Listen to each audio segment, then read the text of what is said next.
Imagine stepping into a narrow trench where the ground is made of mud, rotting bodies, and human waste. Now add rats the size of cats, poison gas, and a stench so strong it feels like it cuts through you.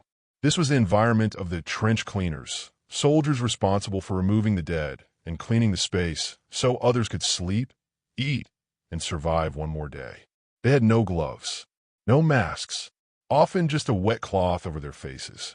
They carried bloated, decomposing bodies filled with worms. Some went insane. Others simply stopped speaking. It was like living in a nightmare that never ended. Runners, the death messengers. Have you ever felt nervous sending an important message over WhatsApp? Now imagine this. You have to deliver a message that could save lives. But to do that, you need to run across an open battlefield, full of mines, while bullets fly over your head. No radios, no phones. The fate of entire units depended on the runners, human messengers. They ran with a piece of paper in their pockets. If they died on the way, no one would know what to do. And that cost lives. Being a messenger in World War I was like running with a target painted on your chest. And many never made it back. Mine diffusers, engineers of chaos. Today, defusing a bomb takes years of training, special suits, and advanced tools. In World War I, it was a man, a pair of pliers, and hope. The fields were filled with cruel traps buried everywhere. And the sappers, combat engineers, had to dig them up by hand, often in the dark. One wrong move, one wire cut the wrong way, and it was over. They worked with sweat dripping, hands shaking, and explosions all around. Many died without ever knowing what they triggered. Mustard gas carriers, the weapon from hell. Few things in war were as cruel as mustard gas. It didn't kill quickly. It blinded, burned, melted skin inside and out. And still, soldiers had to carry entire barrels of this substance. Walking through trenches exposed to leaks. One mistake, and their lungs would be destroyed in minutes. Some came back coughing blood. Others couldn't even scream. It was like being swallowed by acid. And the worst part? There was no proper safety gear. Just another day on the job. Trench medics, surgery in the chaos.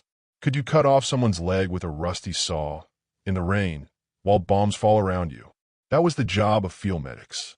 They worked with whatever they had, often with no anesthesia, using makeshift scalpels and weak lanterns. Infections killed more than bullets. And still, these men, and some women, spent hours trying to save soldiers who could barely scream from the pain. They saw everything. They had to keep going. Rat hunters. Sounds like a joke, right? But it's not. The trenches were overrun by massive rats that fed on corpses and attacked sleeping soldiers. They chewed on fingers, noses, and eyes. And there were men assigned to hunt them, with sticks, knives, sometimes with their bare hands. It was disgusting, dangerous, and useless. Because the rats always came back. The truth no one talks about. World War I killed over 20 million people. But maybe the biggest wounds weren't physical.